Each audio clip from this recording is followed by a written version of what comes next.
Welcome back to the Combo Couch, everyone. Pastor Jardula here. And I'm Carola. And Oz with the overalls and the orange shirt and the beautiful hat is on the ones and twos. Oz, I don't think we're in studio mode, but we'll get this thing rolling. I just want to say hi to everybody today who's hanging on out. We lost contact. Scotty didn't beam us up properly. So we lost our last feed, but we're back right now. We're here, guys. So jump on in, share this link, like, share, and subscribe. I know Trey Wright was in the first one, and he left an awesome Super Ray and gave a lot of love. Fee, he called you an amazing person and to say happy birthday. So that was from Trey. He's remembering your birthday. So thank you, Trey Wright. Yeah, and Pasta's making me work on my birthday. Can you believe it, Trey? You damn straight. With a birthday. I don't give Jesus a day off on his birthday. I'm not giving you a day off, fam. Stop. Unbelievable. You know what I mean? Exploitation. No, I decided to stream today. If I didn't want to stream, it wouldn't happen. But there's just so much to talk about. And we have our friend Caleb coming as well to discuss, some of these things. I still have to share Pasta. I'm waiting for the title to be correct so I can share it because it's not, you know what? I can just type it out at least. Let me see. Because we had some technical difficulties, like Pasta said. Give me a second. While you're typing it out, let me just say hello to a lot of people that's going on. Yeah, it's hanging out. Steve Cutler live, Andrea, of course, as well. Trey, Nancy, Choir Boy, a dingo ate me baby. Thank you so much for joining the stream today, guys. Make sure you like, share, subscribe, get it out there. We have just about under 100 watching on the YouTubes right now. Malik Clary, Christian Gomez, Alex C, Tina Q82, Cryo Smythe, Jilly Love, where you at? Looking for Jilly Love. Karen M. Karen M is in the house. Super Patriot there too as well, fam. Malik Clary, what's going on, long timer? Saber 2 and Almighty Anarchist. There was somebody yesterday, fam, who left a comment on YouTube, says, I'm one of the trolls, but I haven't been leaving thumbs down because I'm open to talking about things. And he left a nice comment and kind of wanted to reach out and speak and have an adult conversation. So we love it when people do that and stuff, like, because we have no problem whatsoever reaching out and talking to everybody and anybody at all times. So even if we disagree, we can still have a good adult conversation and talk some stuff out. Yeah, 100%. 100%. I'm still sharing. So if you want to start talking about some things. Yeah, well, I mean, just give me a second. While Fee's typing it out, let me give you a little preview of the show today. We're going to have Caleb Maupin on pretty soon. I think you guys know, most of our audience pretty much knows what's going on out there right now. RT America, what happened to them, RT in the UK, censorship everywhere. So we're going to talk and speak to a couple people who have experienced what's going on right now. I mean, it really is a sad day when that happens. And I'm sure we'll have some talks about what censorship is and what it really means and stuff, because I think a lot of people, and you see, there are some new goons out there who are trying to justify the censorship because they're saying it's state-run media in sorts. If it is, even if it is, does that make it right to take it down? What do we gain as human beings as far as a government being able to take stuff down or instruct? Because that's the other argument. They're like, well, these are private companies doing that. No, they're not private companies. They work at the behest of the government. You know this. There's public easements on top of things, which means they have to abide by our laws. And there's something called the First Amendment, which means freedom of speech. And that's not being abided to right now as well. And that's a shame because it's what this country was built on, right? It was supposed to be the whole thing. We're supposed to have freedom, but we really don't. We have a fascist state where we're controlled by corporations and oligarchs and whatnot. And it is kind of crazy the way we just transitioned seamlessly from the boop boop right into war. Like it's just gone. Like everything that just happened, So that really, really sucks. We're going to also be talking about, what's going on in the front lines, some reports out there. I know some of y'all heard about the nuclear power plant. And we're going to show some proof too as well about who these people on the ground that the United States has been funding. And now all these other countries are jumping in to give them lethal aid, who they are, really. Because I think that's the scare tactic right now. They're trying to scare you away from saying anything positive about, Russia or Putin, or try to justify what Russia is doing right now, being that they had a hostile government that was a puppet government since 2014 on their border. So that's one thing that's kind of crazy. We're going to talk about all those things. We're going to pack them all today, and we're going to just get on into it and have a great show like we normally do. If I want to thank all our Patreons out there. It's amazing, guys. Every month, you guys still come through and you help us out. You help us get our boots on the ground. When we talk about censorship, it's kind of personal to us, right? The demonetization and whatnot. It's a form of like keeping us out of the algorithm, keeping us funded on YouTube, where, you know, in one fell swoop, they over 45% of our salary. You know, as I went back and looked, I was like, whoa, I miscalculated. These numbers are higher. It was more than 1/3 of the salary. It's like 40% of the salary. And those things hurt. What they're hoping to do is kneecap us and take us out so we can't do this. But we're able to do this because of you, really. And I mean that. All the patrons out there, the people who left us PayPal to get PayPal donations, to get our boots on the ground. I don't think Fee is going to be approving any GoFundMe's in the near future. So we'll have to find our way next trip we go on. But there's a lot of things that are going to be happening this year. And believe you me, people are going to be talking about those things you're supposed to do once every 4 years. I don't even want to say the word. That's how crazy YouTube has been when talking about these things. If you haven't heard, The Hill got taken down for a whole week, a strike. No, I think they're up again. They're up again. So they were protesting it. So I guess they got back on. You know, and in that tweet you put, fam, you were like, oh, now you're speaking up, right?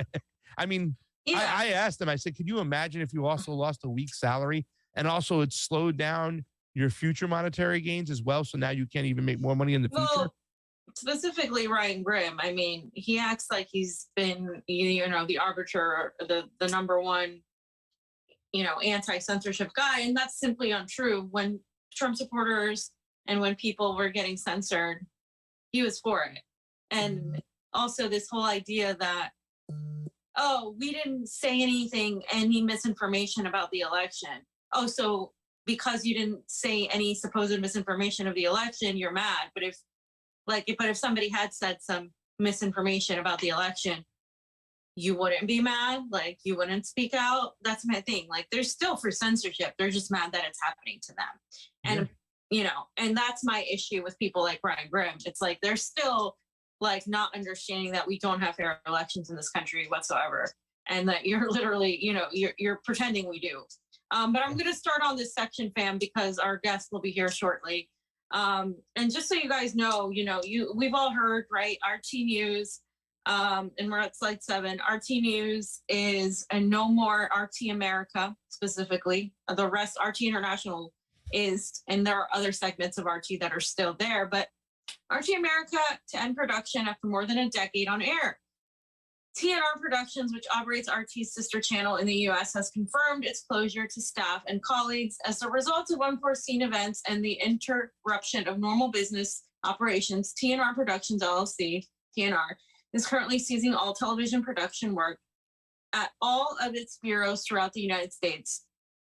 TNR Productions has laid off the majority of its staff at all of its locations. The decision was taken with great regret for the difficulty it will cause TNR's employees. We would like to thank our employees for years of hard work and dedication. Chief Misha Solodovnikov wrote. And Nico was one of the first people to let us know about this. And he tweeted out, RT America is done. The harassment, the censorship, the literal death threats made its existence untenable, at least in the immediate future. This is insane. Kim Iverson tweeted, some of the best and most honest programming was found on RT America. Tell me, was CNN shut down when the U.S. invaded or staged coups around the globe? Was the New York Times shut down? Was the Washington Post shut down when they manufactured consent for the war in Iraq and there were no weapons of mass destruction, right? I mean, no. And they're never going to be, because they are the public relations arm of the empire. Rachel Blevins, she said, I'm heartbroken. My RT America colleagues are some of the most incredible people I have had the privilege of working with. These are real people whose lives are being impacted. And she quoted one of my favorite things that I had on my Facebook for the longest time, because, well, let me read it first. Journalism is printing what someone else does not want published. Everything else is public relations. And I studied both journalism and public relations. And one of the reasons that I despise what the mainstream media is here in the United States is because I know exactly what public relations is. And it's one of the things that I hated when I was in college, I didn't like it because it was fake, and it was about formulating a certain narrative as instead of actually just being that person or that company or that entity. It was about making people believe in a fantasy for a profit motive. And it's completely obvious to anybody that's paying any attention that the United States mainstream media is just public relations. It's just full on propagandists trying to narrative manage what the empire wants. And Lee Camp redacted. Of course, Lee Camp was on RT America. He said, in the span of 1 week, my comedy show of 8 years was canceled because of sanctions. My podcast of 12 years was banned by Spotify. In addition to his Tara Reid's podcast was taken off Spotify. And my YouTube is now banned across Europe, all in the name of US imperialism. If you want to keep supporting my work, check out patreon.com/Lee Camp. And Patreon, trust me, Lee, soon they're going to come after you too, because they came after Whitney Webb and Ryan Christian and The Last American Vagabond. We have been talking about these things for a while now. And Ben Swan posted, I've worked as a contributor at RT America for several years. Can you hear me? I've also Check. Can you hear me? Yes, we can hear you. We can hear you. I worked as a contributor at RT America for several years. I've also worked for CBS, Fox, and NBC affiliates. Not hearing the audio of the program. Should I be hearing the audio of the program? Not yet. Give us a second. I've always had the most journalistic freedom at RT, and let's face it, those who have called for the censoring of journalists at RT will not stop there. Who's next? And the last thing I'm going to read before we can bring. Should I be hearing the audio of the program? I can't hear it. I can't hear the audio. Can of the you guys program. hear him? So what is he supposed to be? Is he supposed to be able to hear it? Hold on. Give us Caleb. 1 second, Caleb. We'll fix it up right now. But the audience, you can hear me, right? The audience? Okay. So Nico said Russia can no longer pay for Netflix nor Spotify with their bank cards. They also can't use Google Pay nor Apple Pay. Products exported by Russian businesses are being taken off shelves. RT in Europe, RT America, and People's Health Insurance might be gone soon. This is before they actually pulled the plug. So this is mass censorship happening at an unprecedented level that I've never seen before, specifically, of course, under the guise of, ooh, Russia bad, Putin bad.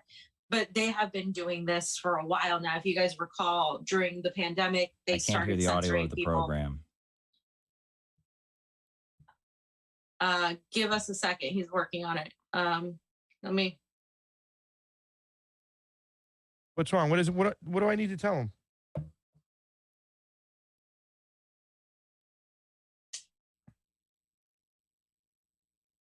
Yeah. Okay. Hello. Hey, Caleb. Yeah. Okay. Yeah. You can't hear the audio. No, I'm not hearing anything on your end. I can see you. I can't hear you. Okay.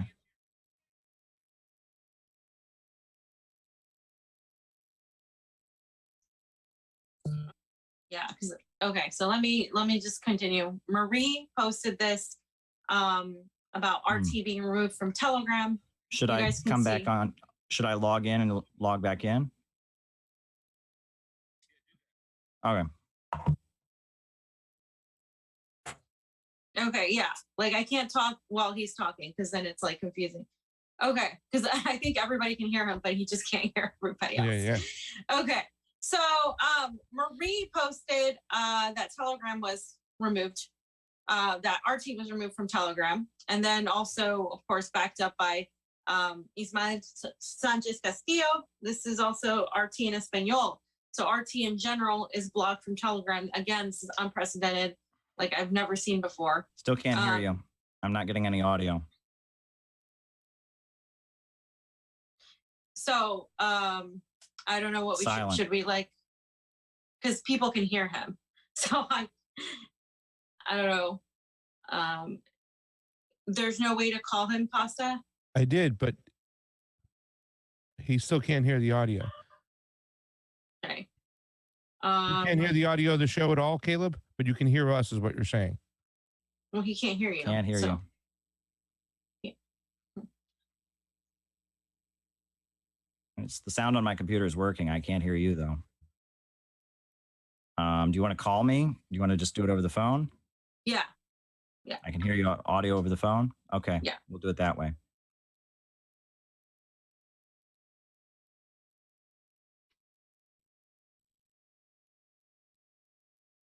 Yeah, but let's wait for him to call because I don't want to talk and then like have the audience hear him.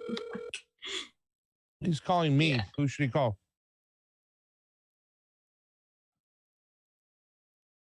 Go ahead and speak.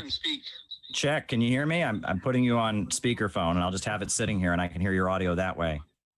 Does that work? Yeah. How does that work, Oz?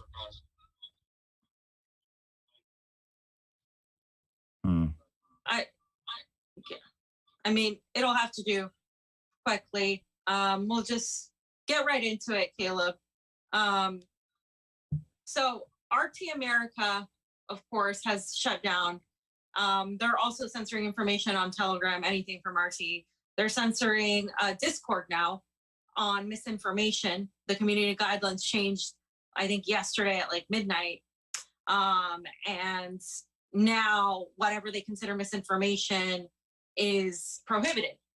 So I wanted to get your take on the RT America being shut down. You have worked there for a while. We don't have to get into the specifics, but I just wanted to get your take on the censorship aspect of everything that's happened thus far. Okay. Well, you have to imagine that somebody you know has lied to you over and over and over again. And they've just told you a number of false things.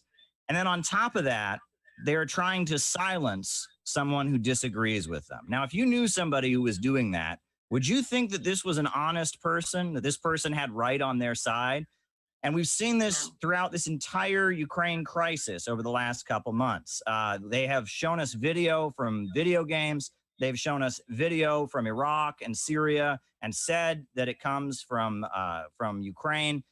They have lied over and over and over again. Fake news is all over the internet. Plus, they have gone out of their way to shut down RT and voices that bring the other side of the story. And if anything, I think this is just a full-on confirmation of how in the wrong the United States, NATO, and the Ukrainian government are. When they have to lie like this, when they have to silence their critics, it shows they don't have right on their side. That's my view of it. We're having one of those shows, Caleb, when anything that possible that could happen to go wrong is going wrong. We lost Fiorella. I'm sure she'll be back in there right now. Yeah, I mean, what are your thoughts, though, is possible for the future for RT America to maybe one time bounce back? If we, let's say in America, we can mop this thing up. I remember when we had our on the show before and we talked about censorship, and you said it's going to get bad before it gets better, right? I think that's what you even mentioned. It's like it's going to get bad before it gets better. But is there a chance that it can get better and we might see RT America down the road one day? Well, we all received a notice of layoff. All employees of RT America, including myself, we all received a notice of layoff. I cleared out my desk. We took our stuff out of the office. But other than that, things are still up in the air. There's a lot of things that are just not clear at the moment. And we will see what happens when the dust settles. One thing that is clear is myself and other people at RT America who are critical of what the U.S. government is saying right now and have a different perspective on this. We're not going to be silent.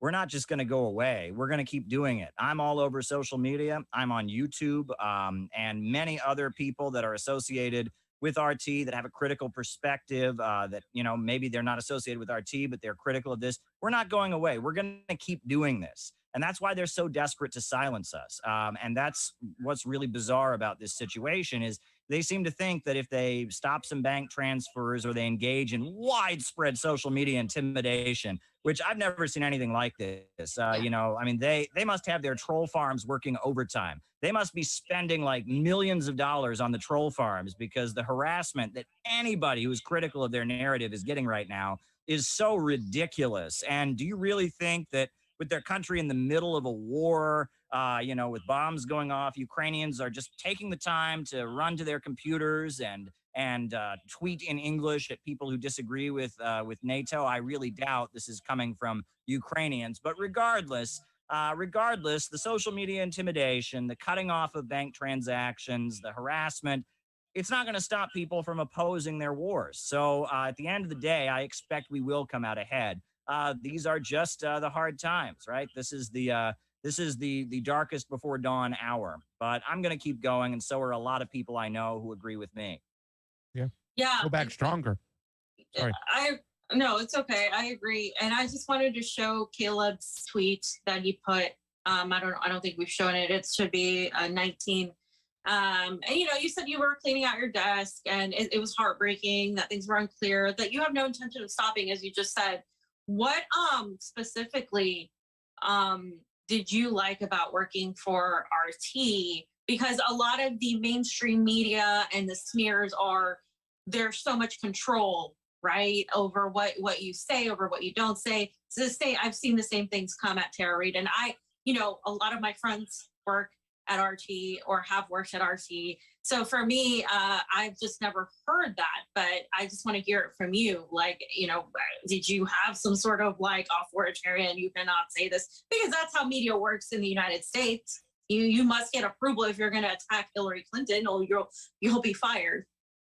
Well, actually, from my experience at RT, there was a much wider variety of perspectives represented at the company than at most workplaces that I've heard about. I mean, we had conservatives, we had liberals, we had libertarians, we had Marxists, we had all kinds of voices. People called RT propaganda, but propaganda puts out one particular viewpoint, and RT America didn't put out one particular viewpoint. I mean, there was conservatives, there was Chris Hedges, there was Larry King had a show for a long time, William Shatner.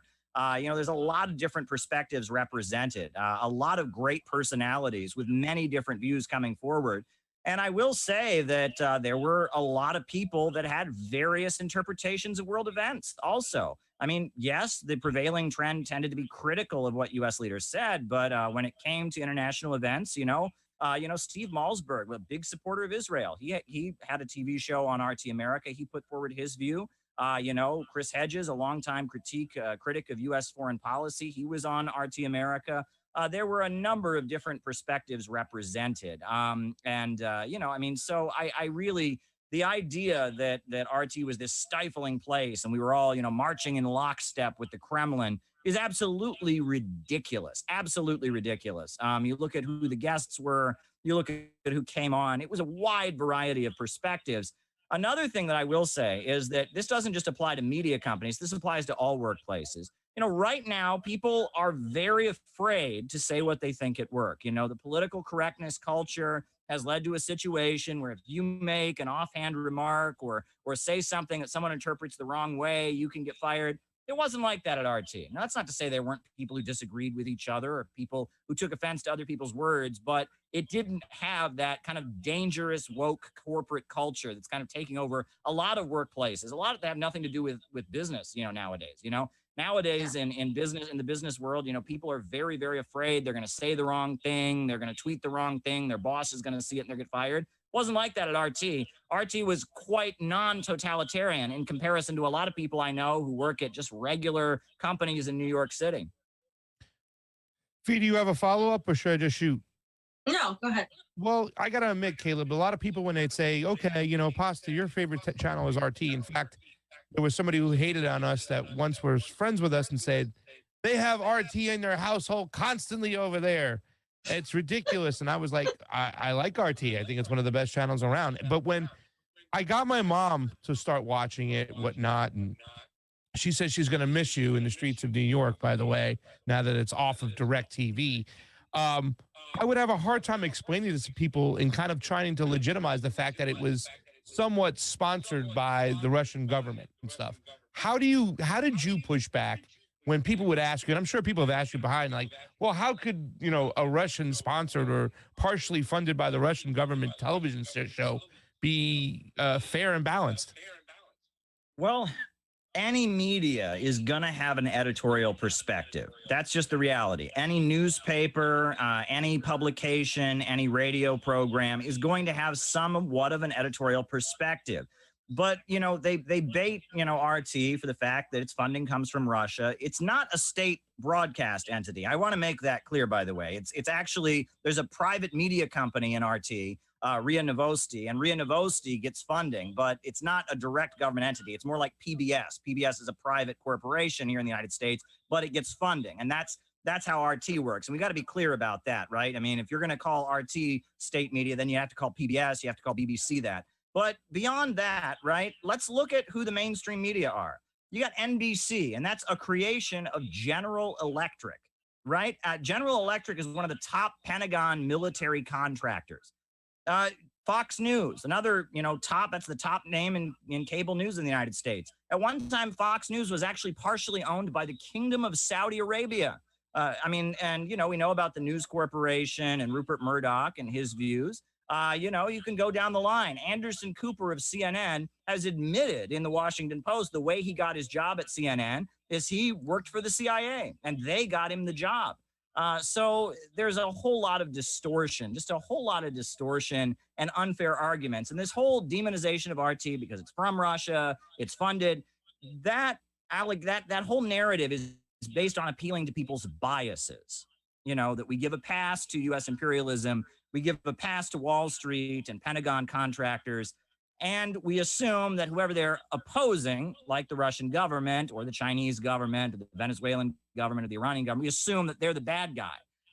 And that's the way these things work. And it kind of takes the onus off of who are the main perpetrators of violence in the world. I mean, Martin Luther King Jr., he famously said that his own government were the primary perpetrators of violence on this earth. And that's, I mean, if that's the case, why would you shame somebody who works for a TV network that's from one of the governments that's standing against U.S. global domination, and not shame people in mainstream media that is echoing the voices of the U.S. power structure, especially for progressive-minded people who are supposed to be critical of capitalism and Western imperialism. If anything, they should be sympathetic to RT, and a lot of them are until this barrage of deception and hysterical allegations came out. But I think a lot of people are. I will tell you that tweet I made about clearing out my desk at RT America, I got a barrage of sympathy. So many people who I'd never met before, never heard of, said, I am so sorry to hear this happen to you. I love RT. I may not agree with everything you've said, Caleb, but RT should still be on the air. RT should be able to operate in the United States. And what the United States is doing, the hysteria against RT is unacceptable. There's massive opposition to this censorship beneath the surface. There's a lot of people who say, if the government bans a book, that's going to be the first book I go out and read, because that means there's something in that book that the government doesn't want me to see. I think that's people's attitude. People are seeing this and they're saying, wait a second. All right, if they're shutting down RT, maybe this means that I ought to go and listen to what RT has to say. And just shifting too, because I think this is all obviously related.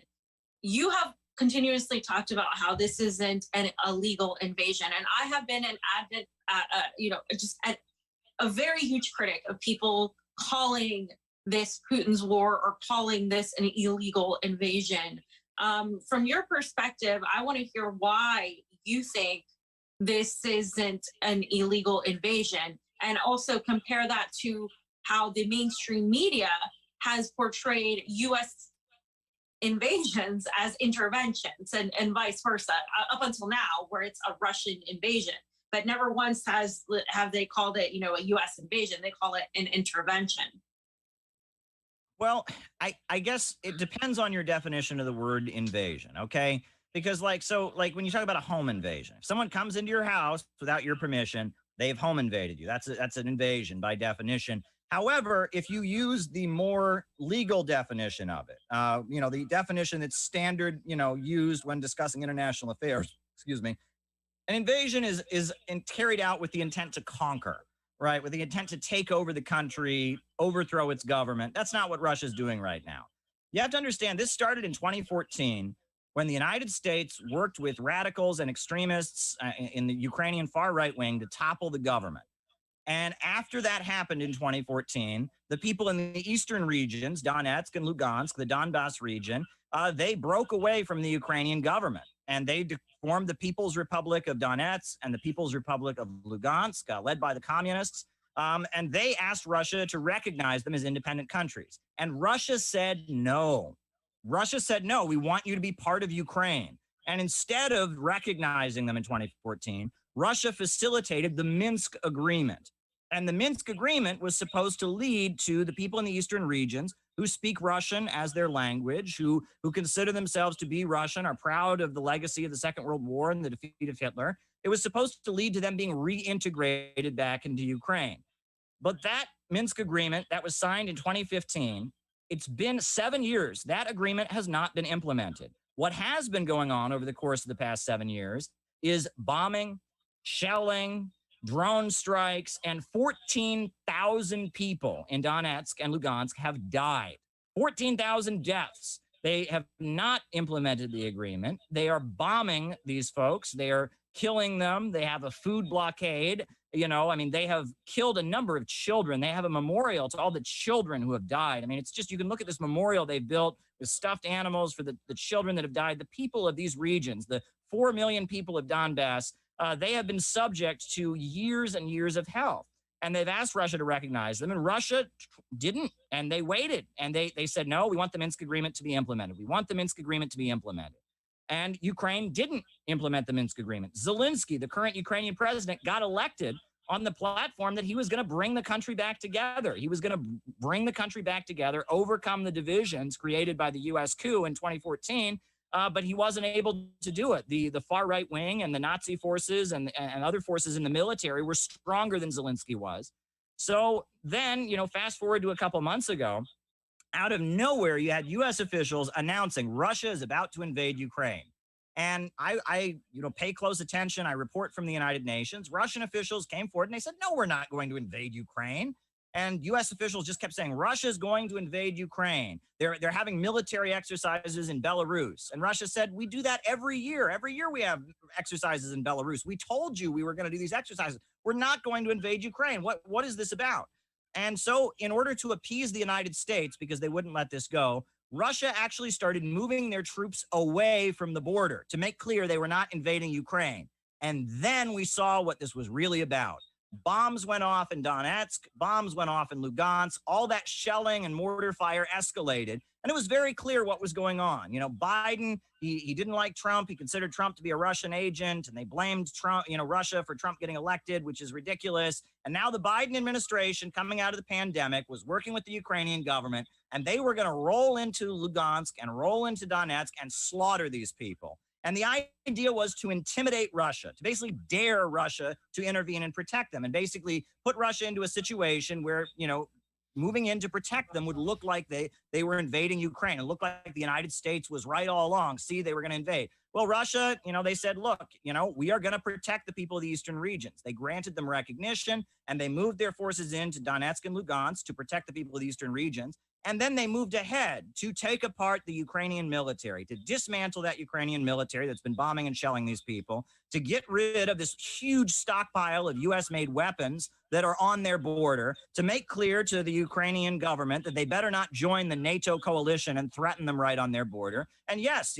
Russia is at this point protecting the people of Donetsk and Lugansk by engaging in offensive action against the Ukrainian military, ripping that Ukrainian military up so the people of the eastern regions can have peace. And so Russia does not have to deal with the threat of a NATO-aligned country right on their border. And this can stop today. All Zelensky would have to do is recognize the right of these eastern regions to be independent and make clear he's not going to join NATO and get more U.S. weapons, and this would end immediately. That has been Russia's position from the beginning. They have no intention of occupying Ukraine, taking over Ukraine, nothing. They want the threats against them to stop, and they want the slaughter of the people in the eastern regions to stop. And what's beyond me is Joe Biden, in his State of the Union speech, he referred to what Russia is doing as unprovoked.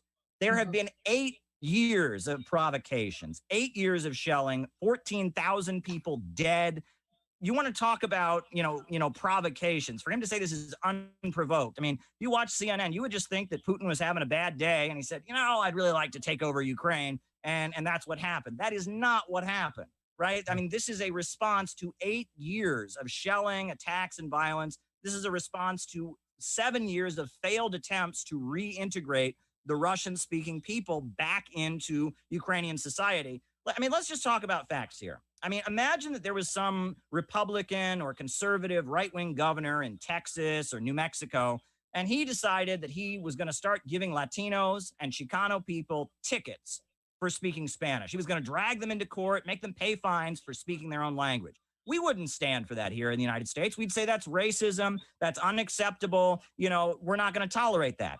That's what the Ukrainian government has been doing for the past 8 years, writing Russian speakers tickets, dragging Russian people who've spoken Russian their whole lives for generations, dragging them to court for speaking their own language. They have outlawed TV networks that are critical of the Ukrainian government. They put people in jail for their social media posts that are critical of the Ukrainian government.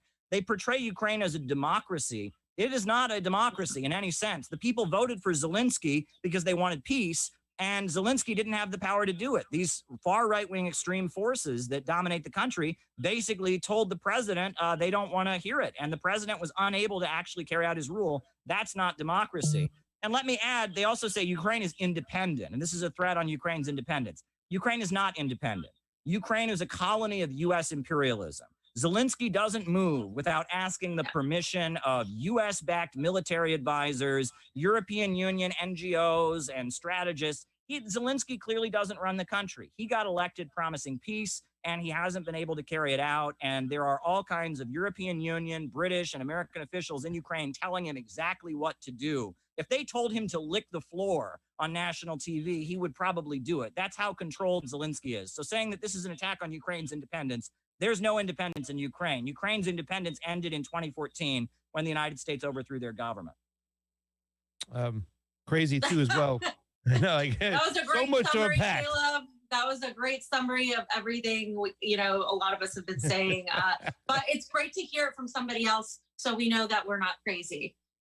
Yes. Pasta, go ahead. I've been watching Caleb his late night streams, and he's just been on fire with this and stuff. And, some things that I think we should point out is that, number one, that Caleb Maupin over here was marching and protesting for the people's rights just to live in the Donbass region before he even worked at RT. There's actual footage of that. You can see that. And I'd also like to point out too, Caleb, the fact is that Zelensky also said he was going to pursue nuclear weapons shortly before the Russians took offense. I don't think in any scenario whatsoever would the United States let an anti-United States power be on the border, let's say in Mexico, with nuclear weapons pointed at them. So it's so hypocritical of the United States government. And I believe Zelensky was pushed to say that because this is what they wanted over here, the United States, that is. Yes, and that's my fear. It appears to me that, look, I mean, if Zelensky wants peace in the country, all he would have to do is say, all right, Donetsk, Lugansk, it's yours, and we're not joining NATO, and Russia would withdraw their forces immediately. He's not saying that. The Ukrainian military, the actual Ukrainian military, has pretty much fallen apart. What's left in Ukraine are these extremist, ultra-nationalist fighting groups, and now they are calling for international volunteers. And it appears to me that the strategy of the United States and its allies is to create a prolonged conflict. They want to make Ukraine the new Afghanistan, and they want to force Russia into a situation where they're there for a really long time, where a lot of their soldiers keep dying, where a lot of their money is spent there. That's the strategy here. And I don't know how in the world is that good for anybody. It's not good for Ukraine. That's not good for Russia. That's not good for anybody, but it's a way to further isolate Russia on the international markets. It's a way to, cut Russia out of the oil and gas markets and drive up the cost of energy and make us all pay a lot more for gasoline. It doesn't benefit anybody. And I think Russia knows this also. I think Russia is very aware that this is the U.S. strategy. Zbigniew Brzezinski, the main strategist of the United States during the late Cold War period, he talked about how Afghanistan was the Afghan trap. And the idea was to force the Soviets into a situation where they felt they had to send their military there and then keep them there as long as possible and, quote, give them their own Vietnam. And I think that, that Putin is a very well-educated man. I mean, his academic dissertation was all about how to save Russia's economy, and he did it. He took office and he did it. And it appears to me that Putin knows about Brzezinski, and he knows what the United States is up to, and that his goal is to get out of Ukraine as fast as possible. He doesn't want to fall into a trap. He wants to get out of Ukraine as fast as possible. But in order to get out, they have to accomplish their mission, which is to get security guarantees and get safety for the people of the eastern regions. And so my hope is that this war can end as quickly as possible. And I'm not happy about this. I'm not cheering about this happening. This is not a good situation at all. And my heart goes out to the people of Ukraine. It absolutely does. I mean, I can't imagine what it would be like to have war in your own country, you know, bombs going off and all of that. But I will say this, right? There's a lot of internet grifting going on right now. A lot of people are saying, donate to Ukraine, send money here, send money there. I urge people not to do that because you don't know where that money is going. It might go to buy a new yacht or a new mansion for a pro-NATO Ukrainian oligarch. That's how cynical these forces are. I mean, they're quite wealthy and they're quite corrupt and manipulative. And even more than that, it might actually go to buy new guns and rifles and weapons for the Azov battalion and these ultra-nationalist militias, which are basically doing most of the fighting now against Russia. The actual Ukrainian military has collapsed. Seems like the Nazi and ultra-nationalist elements are taking over. You know, the Russian ambassador to the United Nations spoke this morning. And I mean, we have no idea. We're only getting one side of the story in American media. And it's been debunked over and over again. This story about the Snake Island that was debunked. But what's actually happening on the ground is not being highlighted. These, you know, Ukrainian nationalist militias that are not accountable to the Ukrainian government, they're kind of independent. They are preventing people from getting to humanitarian corridors. There were a group of people that were fleeing and they blocked them from fleeing and, you know, are basically holding them hostage in a school right now. I mean, it's really horrendous. There were a group of Chinese nationals. They're not from Ukraine. They're Chinese and they're trying to get out of the country. And these nationalist militias opened fire on them as they were fleeing the country. What these forces are doing, I mean, this is really, really horrendous stuff. And if you're, you know, a left-wing person in the United States, you need to look into the history of who these Ukrainian nationalist elements are, right? One of the most right-wing conservative newspapers in the United States is called the Washington Times. And it was started by the Reverend Sun Myung Moon, the cult leader of the Unification Church. And they were part of what was called the World Anti-Communist League, which was a CIA-led fascist coalition that was started in Taiwan. Goes back to the 1950s. And it was just a whole network for funding extremist forces around the world to fight Russia, to fight China, to fight the Soviet Union. And these Azov battalion forces, these Ukrainian ultranationalists, that's their roots. They come out of the World Anti-Communist League. They come out of Reverend Sun Myung Moon. They come out of Chiang Kai-shek. These are not democracy lovers. These are not freedom fighters. These are very, very hateful people who advocate fascism, ethno-nationalists, you know, and what's shocking to me is how much U.S. mainstream media is covering up for them. I mean, these people are tearing down World War II memorials. These people, you know, they are building memorials to Stepan Bandera, who was a Nazi collaborator and a participant in the Holocaust. You know, I mean, they get on TV and slip every so often and start talking about how blonde-haired, blue-eyed people are dying. The Europeans are dying. I mean, you know, they make it really obvious what they're about, but mainstream media is covering for them. It's deeply frustrating to see, but we're only getting one side of the story in mainstream media. And a lot of that one side of the story is being completely debunked as fake news. Yeah, and I just want your comment on you know, you talked about these fascists or band-right fascists, but it's kind of weird, Caleb, to me, how in the United States there was so much of a focus on vilifying the trucker convoy, you know, and crushing them because they were petty bourgeois and how they were, you know, they weren't real working class. And there was like one Nazi flag in that whole thing, and it was just plastered all over the media. And also you could go to Trump supporters and the Proud Boys and the Boogaloo Boys and all of that. I mean, for interviewing Magnus Pamvidia, who was a libertarian, I would say more than anything, who was part of the Proud Boys, we were labeled like He was a Red Boogaloo Brown Boy. Alliance. I'm sorry, a Boogaloo Boy, not a Proud Boy. But you know, like we were labeled like Red Brown Alliance. We were labeled all these things, and as were you, as you have been. The moment there is a legitimate funding and backing with receipts, with historical context, historical data, that the United States helped fund and arm neo-Nazis, and that Victoria Nuland was deciding who was going to be president and said, I don't want Yanukovych. I mean, there's phone calls, there's audio, there's countless evidence. A great portion of the left is completely ignoring that. And you talked about BreadTube loves imperialism, and you've talked about these things, but I just wanted to hear what you thought about that sort of ironic situation that we find ourselves in. Because I mean, I'm an anti-fascist, and as you are as well, and I just see so much just complete brain like whitewashing and dismissal of these people being Nazis because Zelensky is Jewish.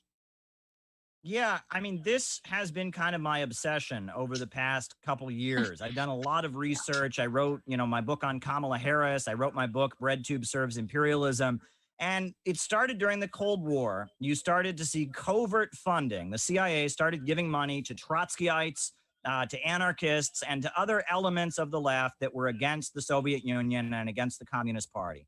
And that started during the Cold War, and a lot of money was funneled to these people. It was the Congress for Cultural Freedom program, Project MK Ultra, where the CIA was, working to promote drug culture. And you had a whole kind of reinvention of what it means to be a leftist and a socialist in the United States. And then after the Soviet Union fell, these institutions were still there. You had George Soros, this Hungarian billionaire who presented himself as a progressive, but was handing out money all across the Eastern Bloc to help bring down the Soviet Union. And now that the Cold War is over, and now that communism is not the main enemy of the United States around the world, the USA goes around fighting the vague enemy of totalitarianism, not communism or authoritarianism, right? And that the enemies of the United States around the world are ideologically diverse. Now that that's the case, it seems like what started during the Cold War as an attempt to manipulate leftism has emerged into like the primary ideological wing of American imperialism. Basically the synthetic left, the George Soros Foundation funded academic university, privileged politics, postmodern left. That is the main, current of U.S. imperialism. And what they believe is not really a threat to the status quo. They don't want to abolish capitalism. They just want to start a worker co-op.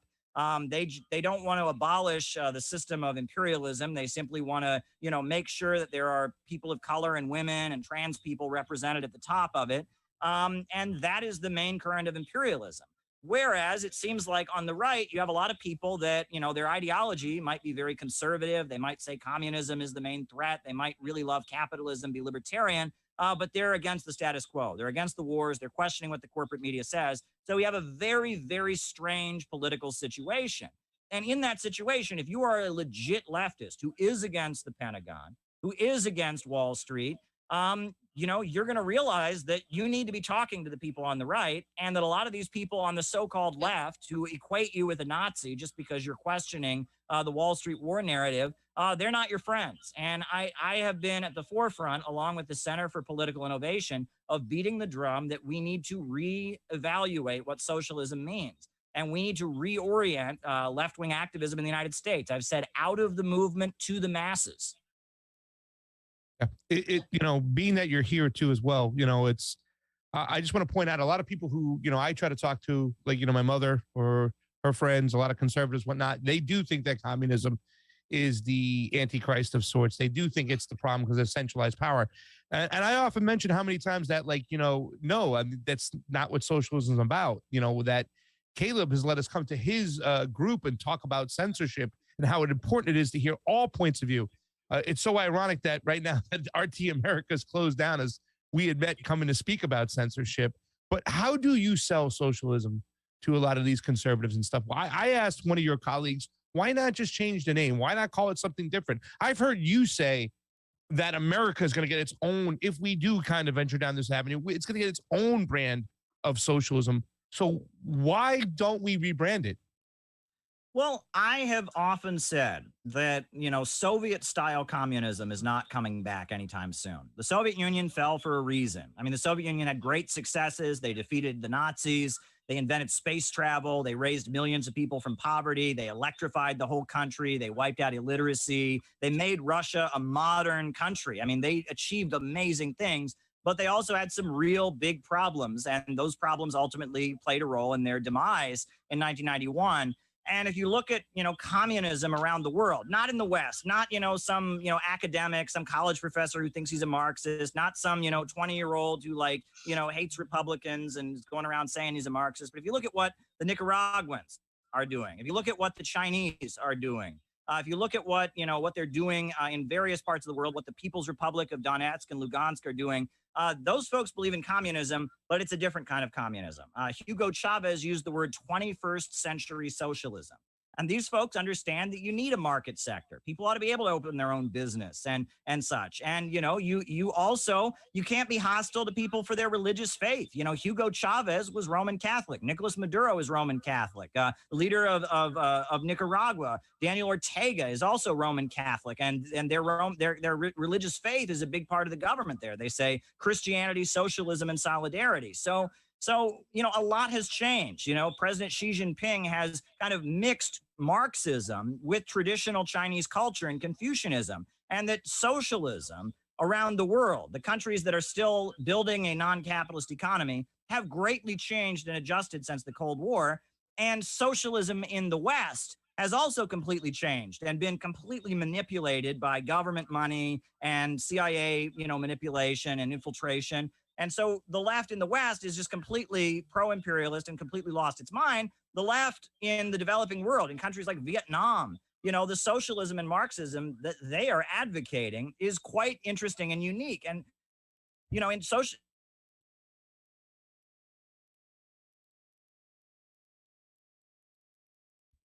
We lost you, Caleb. It's going to be some form There of you are. socialism with America. We lost you, Caleb. I only got you on the phone. You're not there. I think that's it for today, though, right, fam? Did you have anything else? No, that's it. Yeah. Caleb, thank you so much for coming on. Sorry Oh, for the you got me? technical. Am I here? You're here on the phone, but you're frozen on the computer. So we just wanted to say thank you for coming on. I got a lot more questions. I know I'm going to get in trouble for not asking you your stance, because everybody's been saying next time you get Caleb on, ask him about his thoughts on Xi Jinping's relationship with the Klaus Schwab and the World Economic Forum. So Yeah, next time, that was if you going can to be come my on, last question. But I know it was Fee's. Fee's question too is we were going to ask you that. So come back another time and talk about that with us, Caleb. We love you, brother, and we wish you nothing but the best of luck.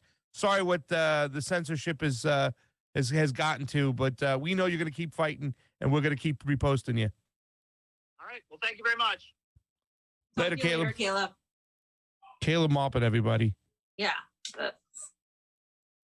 I think we showed pretty much everything on that section, so we're good to go to the next to section 3. So that would be 21. Should we do some super rays real quick? Yeah, go ahead. Do some Hanging on. super rays. 120 people hanging out on the Rockfin, by the way, and there is 468 old school days before we were getting censored. When the Convo Couch was gaining so much momentum, we're getting it out there, guys. Thank you for everybody. Accidental Activist is hanging on out. Hope you feel better. Malik Carey, Super Patriot, everybody out there. We love you. Thank you so much. Who else? Oz Costa, Whistles. I do want to have a panel with an anarchist, a communist like Caleb, and like 2 communists and 2 anarchists. I think that's what it should be, because I think there's a lot of similarities. And also obviously some differences, but it would be nice to hear, like, that side of what the anarchist fear, the big central government situation. And China presents itself as a central superpower. And so that was my question is, with the Belt and Road Initiative and everything that's happening, is this, we are shifting obviously to a multipolar world, but is it really one? Or is it just the other option, but under the same global dominance, so to speak? So, but that's for another time. We could have talked to Caleb forever. So Yeah, no shit. Just wanted to comment on that. Like, it was such, it was very cathartic for me to hear somebody else say some of the things we've been saying. Yeah, let's get some super rays. It was amazing. We can talk to him for hours. Malik Clary, thank you so much. Happy birthday, Fee. Just wanted to say thank you for educating me on the Ukraine subject. I sometimes clip up your videos for Snapchat, and I got suspended for the first time. Fam, love you guys. You know what, Malik? You're taking flack if you're over the target, and that's why you got suspended, my friend. We love you, Malik. I'm sorry you got suspended. Yeah, but you're saying something right. Because like Caleb said, when they burned that book, they're like, I want to read that book. What's going on? What are they hiding? And that's what the government's doing right now. What are they hiding, ladies and gentlemen? They are on their back heels with this situation. And this is something we've been talking about for years. I tweeted it yesterday, fam. Remember the video we did 2.5 years ago? We did a video almost 4 years ago talking about that. America's funding neo-Nazis in the Ukraine and a puppet government on the Russian border causing problems over here. This right. could While get you're out of freaking hand. out about Trump and his Trump supporters, America's actually funding real fascists out there. Not some guy with a Trump hat, but like an actual literal fascist with guns and like military. Like, hello? Oh, nobody was paying attention there. But as soon as mainstream media was like, Putin bad, Ukraine good, put your little flag there, that's when they started paying attention. How we seamlessly transitioned from friggin' boop boop to war is just beyond me. Kristen Nye, thank you for the Super 8 contribution. It is always appreciated on the couch. Vincent Cherer, thank you for the Super 8 contribution. It is always appreciated on the couch. Roger Meadows, thank you for the Super 8 contribution. Kellen mopping the floor with them as usual.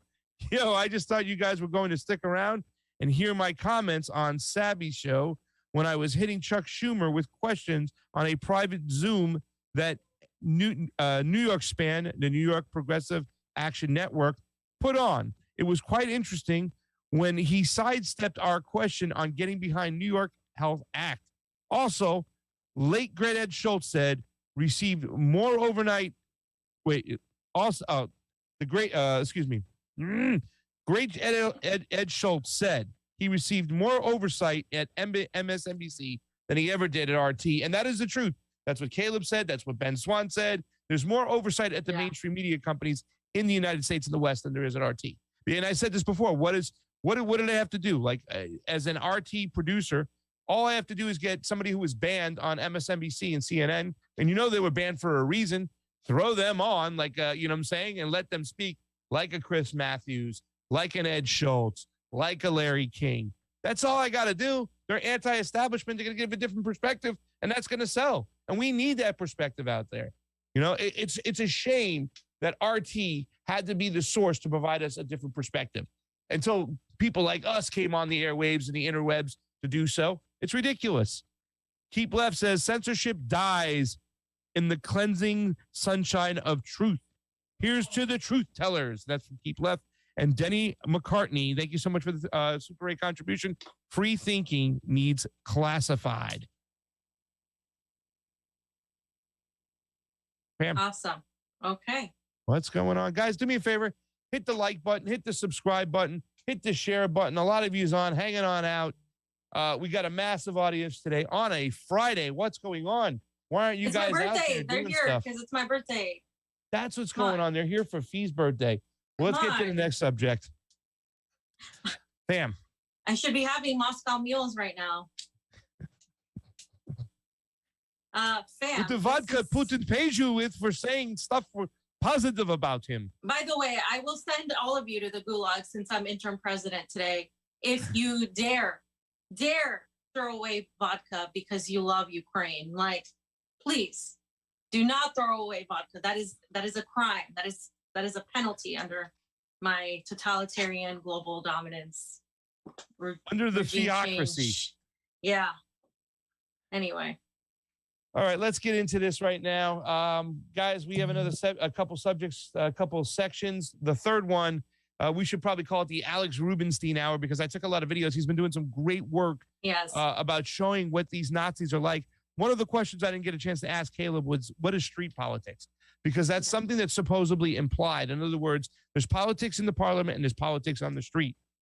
What I'm hearing is there have been a lot of like band-to-right fascist fam groups out there, including the Azov Battalion, who've been kind of the enforcers on the ground for the street politics that stem from up above. So here's some videos we got going on. The first one right here is Alex Rubinstein. Watch the left and right-wing factions of MSNBC unite to declare any action to be Russian fake news because President Zelensky is Jewish, fam. This is something they've been talking about, right? We played this the other day. Yeah, we played this the other day. Did we play this one? We did. Well, we can play it again. Let's get to the next one. 23. Okay. My bad. 23. So this is the C-14 Nazi terror group. When we're talking about street politics again, this is an example of it. They signed an agreement with Kiev municipal government to patrol its streets. So it's like, outsourcing military and patrol to a bunch of neo-Nazis. Kind of crazy. The footage is taken just a few months after in 2018 shows them carrying out a pogrom against a Romanian camp. Check this out. Вот. Что он с ним будет делать? Сейчас посмотрите в прямом эфире. Добре чутно, да? Дякую. О, смотрите, какие-то люди неизвестные. Здрасте. А что вы тут делаете? Вещи забрали. Вещи какие? А вот это вещи вот это называется, да? Да. Да вы что? Давай. Давай, пацаны, ломайте все вообще.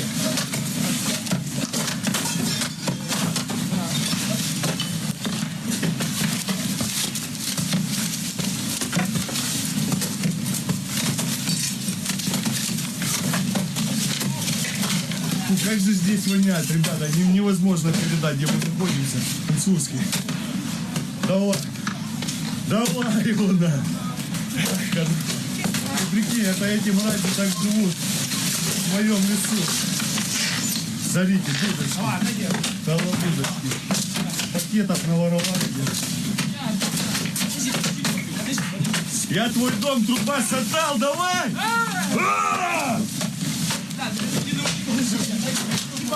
Давай, Василий. Так, работают национальные дружины Галатейской партии. Смотрите, сколько... Смотрели, вот вам загальный селфи. Красавы, пацаны. 600 человек вам ставят вот такой вот жирный лайк.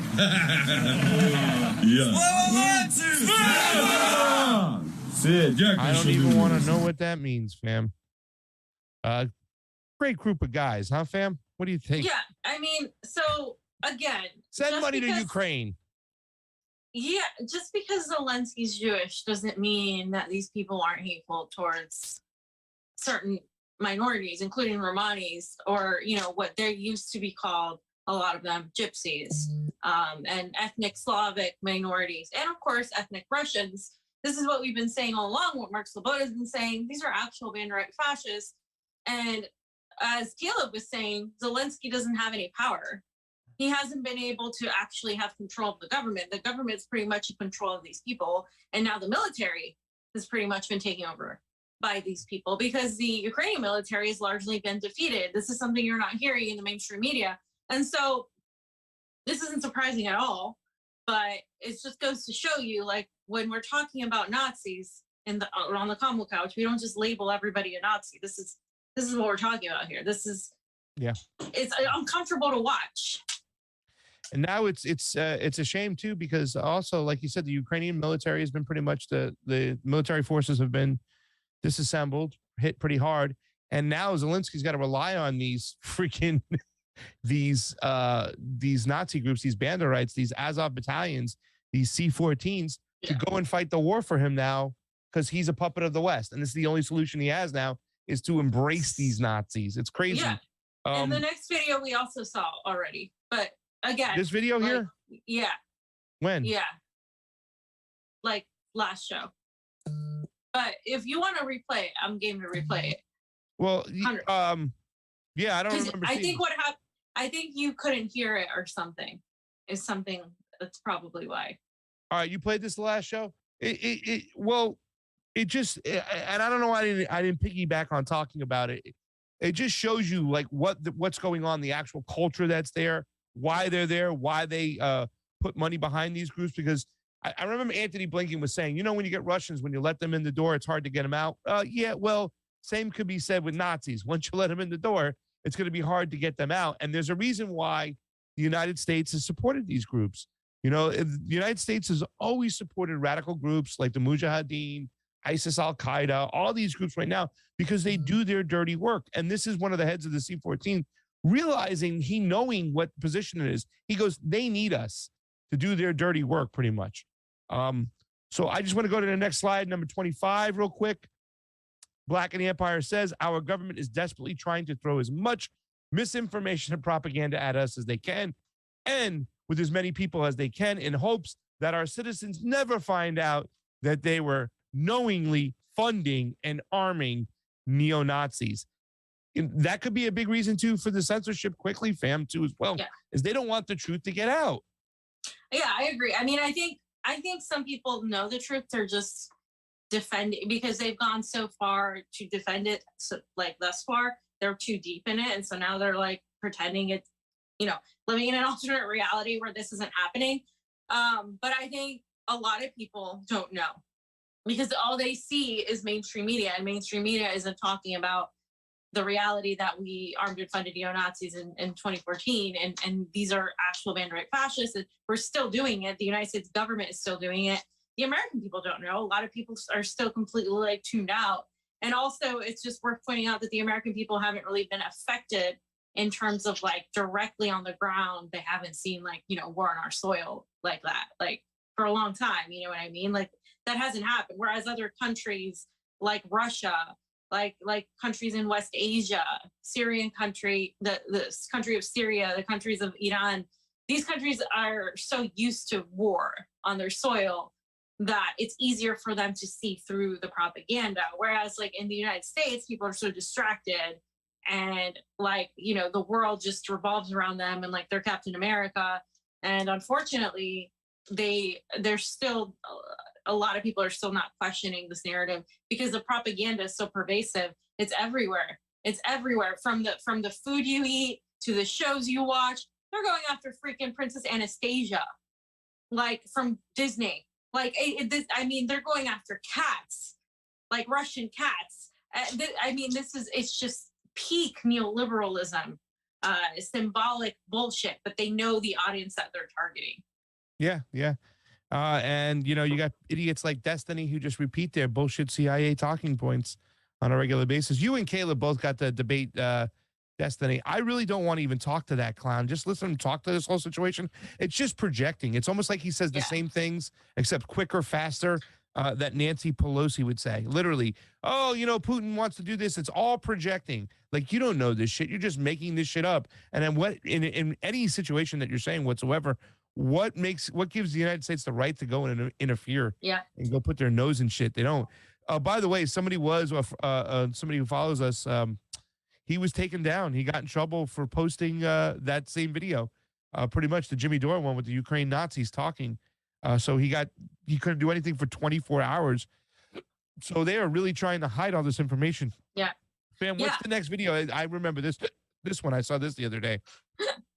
You got the hiccups, fam. Yep. So real quick before we go to the next video, I just wanted to comment on the reason they changed their policy to allowing some of the Nazis is so they could allow some of the Azov battalion, but still keep the hate policy, as if these people are trying to spread propaganda, but really they're just trying to show you that these are Nazis. And so now you can't share any of that. Still, you can share stuff about like the Azov battalion, but the moment you call them Nazis, then they'll take your video down. So the next video is this Ukrainian parliament member pretty much admitting that what happened. They're admitting that the coup and how that happened, and admitted that they've been attacking Russians for 8 years and overthrew the legitimately elected government because they didn't like the way the country was being run. So let's take a look at what she said. And Nico posted this one. For the rest of us that aren't Ukrainians, I think the world, quite frankly, Kira, is surprised by the will of the Ukrainian people to stand up and fight. Are you? Well, I'm not surprised. We have been fighting Putin for the last 8 years, and we had 3 revolutions in our country when we did not agree with what was going on with the direction of where we're moving in. But right now, it's a critical time because we know that we not only fight for Ukraine, we fight for this new world order for the democratic countries. We knew that we are the shield for the Europe. Did she say New World Order? Ooh. She did. Ooh. So we not only fight for Ukraine, we fight for a new world order. Ding, ding, ding, ding, ding. Where are all my Illuminati people and the new world order? But apart from that, she admits we've been fighting Putin's. No, they've been literally shelling and bombing a sector of the pro-Russia Ukrainians in the east, in the Donbass region, and they're painting it as, you know, we've been fighting Putin and we're the good guys and we've been fighting Putin and all the stuff. But that's what we're telling you, that happened, so that at least they admit that it happened. But the way they're framing it is, oh, Putin's just evil and we're fighting for independence. When the reality is, you know, there is no independence. They're controlled by the West. And the West is using Ukraine for their own interests. And they're going to hurt Ukraine. They don't care if Ukraine's destroyed. The West doesn't give a damn how many people die. You know, how people in Europe are going to be impacted with the high prices of gas that the people in Ukraine have been paying increasingly more for their own gas. And they think that that's going to show how evil Russia is, and especially in the United States, how you're going to be paying so much more for your gas. They don't care, as long as they can make Russia look good, and as long as they can try to make it so, oh, well, which is what's already happening, where there are governors of certain, I would say politicians in general, of certain nations calling for the Putin to remove himself from power, to completely just abandon power. There is an attempt to cause regime change in Russia also to control, which is not going to happen. Yeah. But that's what they're saying. It's stupid because go. The next video, Lindsey Graham, you know, who just made a tweet the other day, I should have brought it with us. We're talking about, he was on a news channel too as well, talking about, you know, it's going to take one person to take Putin out. And it's so interesting that now that this situation's happened, here comes all the war hawks. They're all praised again, even by, you know, leftist mainstream media television. The other day we saw Mitt Romney come out there and whatnot and start, you know, talking smack, Nancy Pelosi, you know, all these people. And you saw all the Ukrainian flags inside the State of the Union, Bob Menendez, that jerk off. And he's always on every single freaking co-sponsor on every single pro-imperialist bill out there. All these people here, I mean, they all just have to go. They're terrible. But Lindsey Graham, and I don't understand how we're listening to these people whatsoever. I don't understand how you see so many people on Twitter kind of just, you know, buy into this stuff. We saw a lot of progressives like as soon as it happens. They're so reactionary, fam. It's like there's no nuance to their game whatsoever. Just run into the streets. No, Russia bad. You got to be against imperialism on every single side. I mean, it's just, the mindset. It's a virtue signaling. It is. Because they have to. They can't help themselves. It's all about themselves. Signal, oh, I'm so morally superior to everybody. And then they don't see what's right in front of them and how idiotic they look.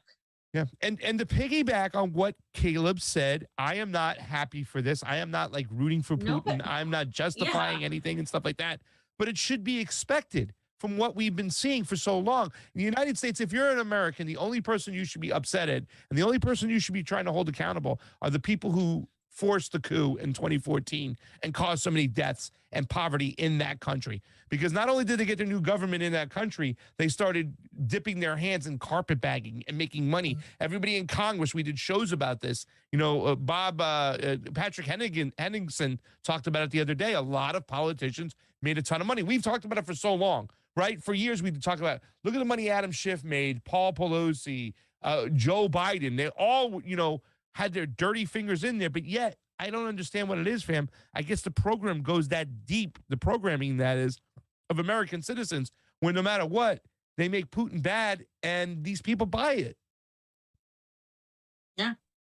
So here's Lindsey Graham, that piece of crap. And John McCain. And John McCain, once again, several years ago, pushing an anti-Russia narrative to soldiers in the Ukraine and saying that they would be there for them, right? Here we go. Your fight is our fight. Ваша боротьба – це наша боротьба. 2017 will be the year of offense. 2017 рік буде ріком нападу. All of us will go back to Washington and we will push the case against Russia. Ми всі повернемося до Вашингтону і ми будемо відстоювати санкції проти Росії. Enough of a Russian aggression. Досить вже російської агресії. It is time for them to pay a heavier price. Час вже, щоб вони заплатили важчу ціну. I believe you will win.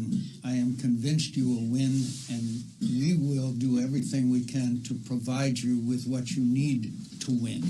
Я вірю в те, що ви виграєте, переможете. Я переконаний в тому, що ви переможете, і ми вам допоможемо всіма можливими засобами.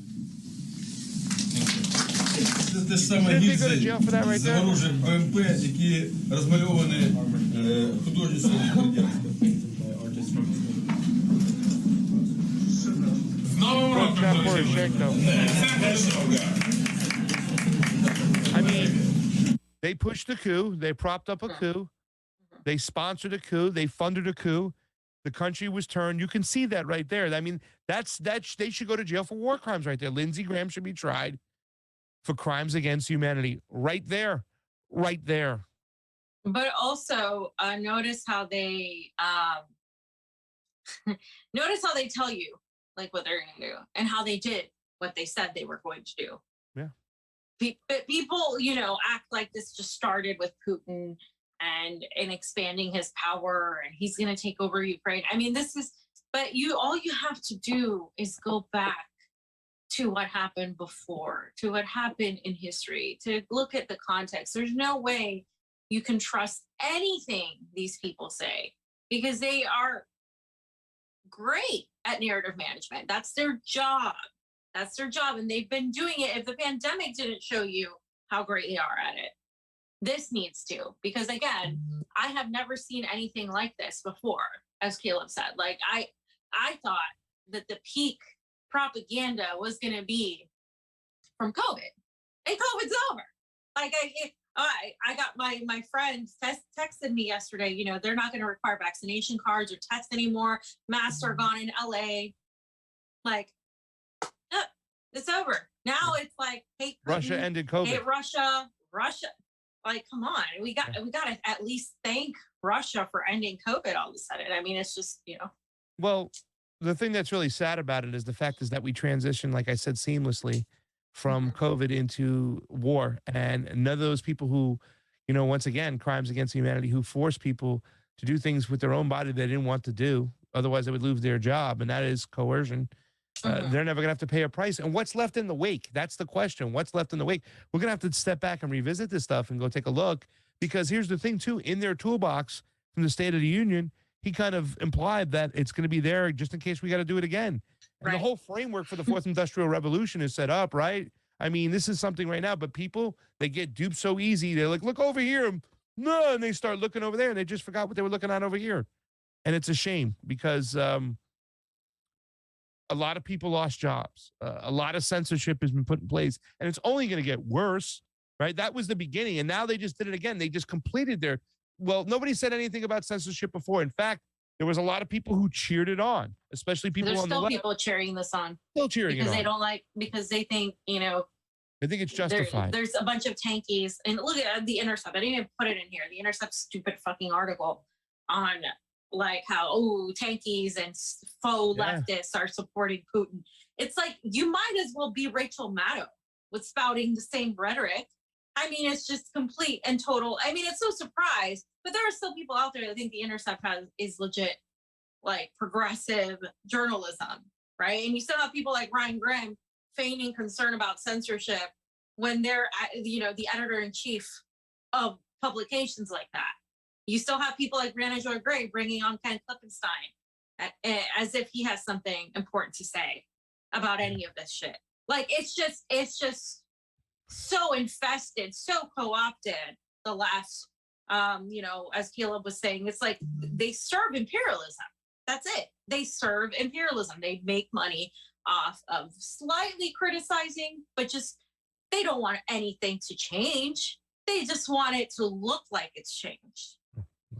Did you talk about Ken? Let me bring on 3-year-old information and present it as breaking news. Klippenstein, that guy. Yeah. Okay. Yeah. Okay. That guy. What an idiot. Cultist Demon, thank you so much for the Super Ray contribution. Feliz cumpleaños, Fee.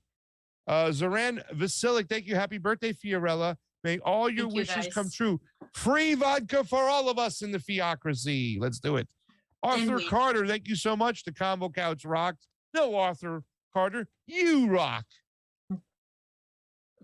411 people watching on the YouTubes, 131 watching on the Rockfin. What are you guys doing? It's Friday. You should be out playing in the Fam, whatever. don't push them away. Stop it. They're here for fam. Okay. All right. For your birthday, fam, they're here. So, Yeah. fam, let's talk a little bit about what's going on the front lines right now, because it's kind of funny right now. Because I feel bad for Germany. Well, I don't know if I necessarily feel bad for them, but it seems like they keep wanting to start pivoting towards doing deals with Russia, and then they get this quagmire happens, and then they're stuck in the middle, and then they got to go join the U.S. Western backed forces of sorts. So Nord Stream 2 is canceled. Boom. No oil from Russia going to Germany. So they're pissed off. So now they send 2,700 anti-aircraft missiles to Ukraine despite Moscow's warning. Germany on Thursday confirmed that it's ramping up military aid to the beleaguered Ukraine after days ago reversing its longstanding policy of neutrality, which banned any country from shipping German arms into conflict zones.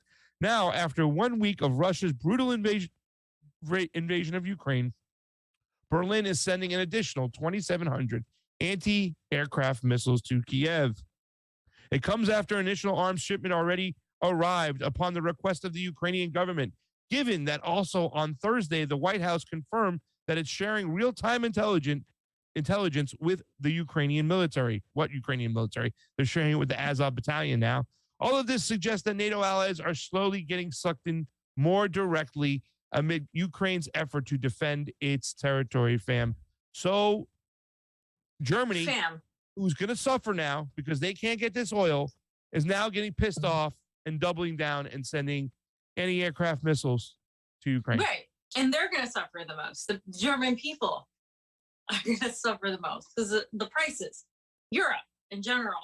And the thing is, they're getting stuck in this quagmire. Can you imagine? That's their choice, by the way. But can you imagine if China, Iran, Russia all started coming at the United States and started supplying weapons? To, let's say, China was giving weapons to Russia, or even Iran or Syria, or any of these countries was giving weapons to Russia and was putting anti-aircraft missiles, anti-ballistic missiles at their border in conflicting zones. Can you imagine the response the United States would have? That it just wouldn't ever be even come to that, because the United States would blow everybody up before that they even allowed that. The government would. I mean, we're talking about, the national security state apparatus here, including the military. It's just hilarious to me how they try to paint this as, we're just here and we just want to, we care about Ukraine and we care about this. No, they're so focused on painting this narrative that they don't care.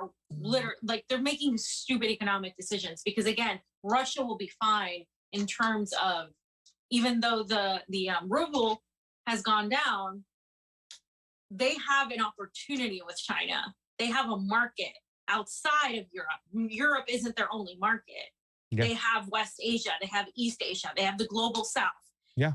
They have all of that. What exactly are these NATO-backed countries gaining? Yeah. Well, it seems like it's a way to send the whole West into a downward spiral economically, and then the people start turning against each other's, and then the elites go elsewhere. They pick up shop and they move to wherever they want, to different countries, whatnot. It's scary right now, and it's a shame too as well.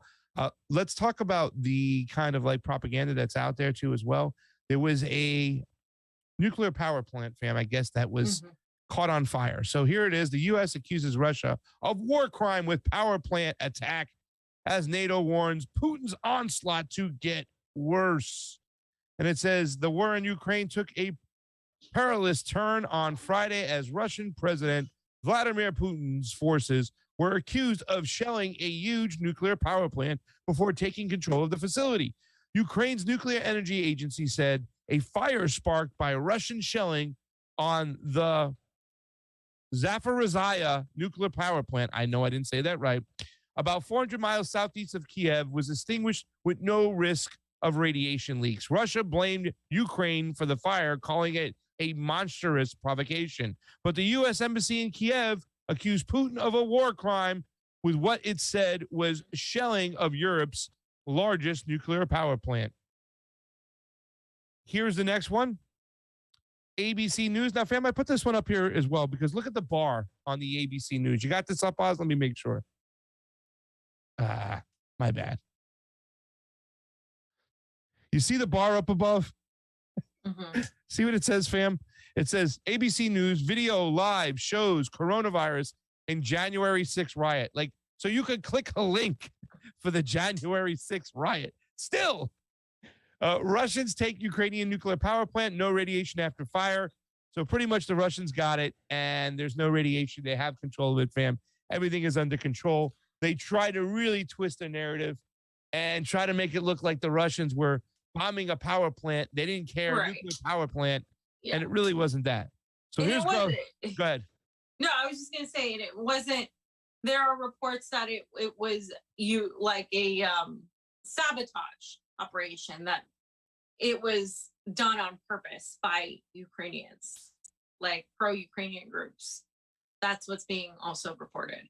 Absolutely. well. And that's something they, they'll do. They'll do something themselves and blame somebody. False flags attacks are all these possible. Garland Nixon says, so now we're supposed to believe that the Russians are bombing a nuclear power plant to create a nuclear disaster on their own border.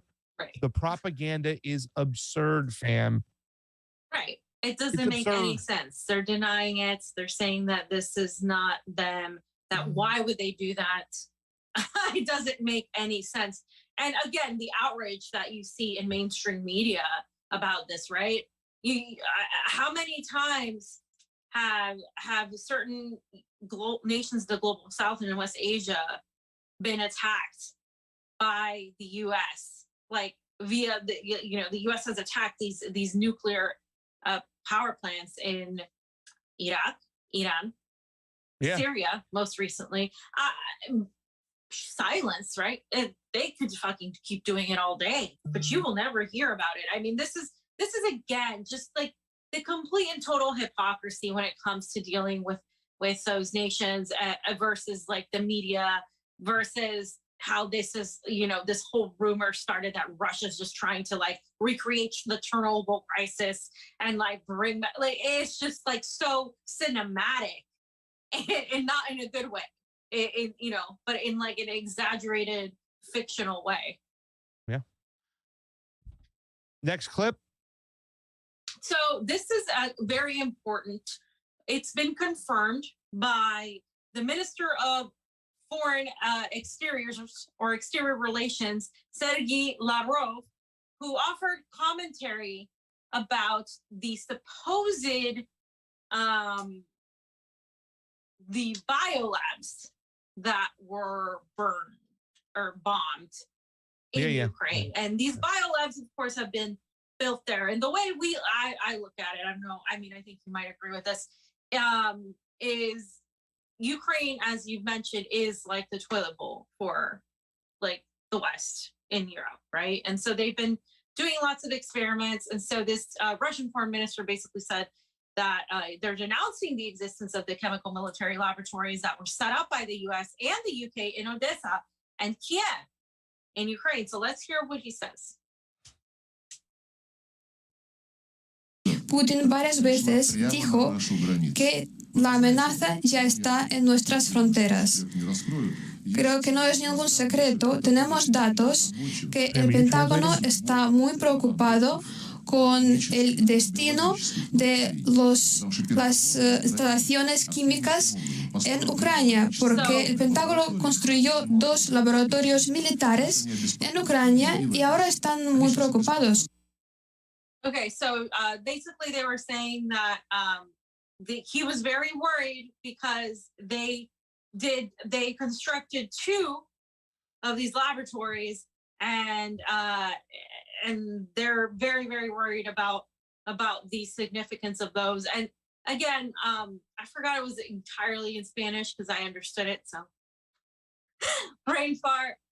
You guys don't all automatically speak Spanish. I'm sorry, but it's essentially what I just said. Basically what's in the tweet, that they're pointing to that. I haven't gone deep into everything else as related to the laboratories. People are trying to say, there's could be bio, like there are. I mean, biochemical laboratories. So yes, potentially there could be bioweapons, but people are going down the rabbit hole with it, but we just haven't gone. I don't know if you have anything else to say on that, but No, not at all. Let's get to the next video.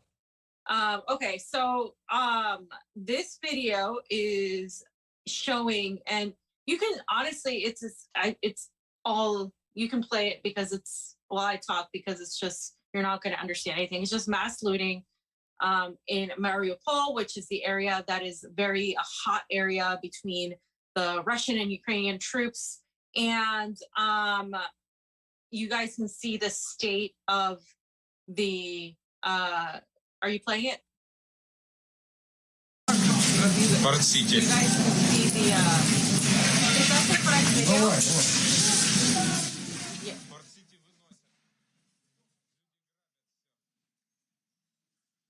Yeah. There's two, so, okay.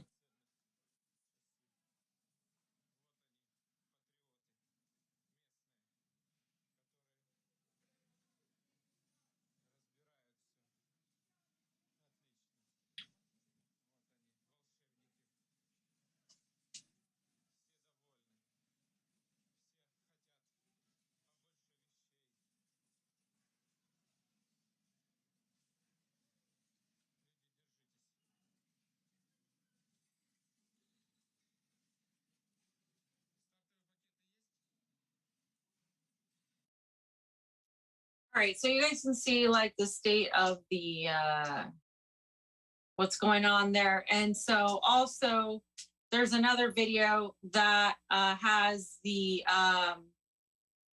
city of Dnipro, and I'm not going to try to pronounce that, maybe Dnipropetrovsk.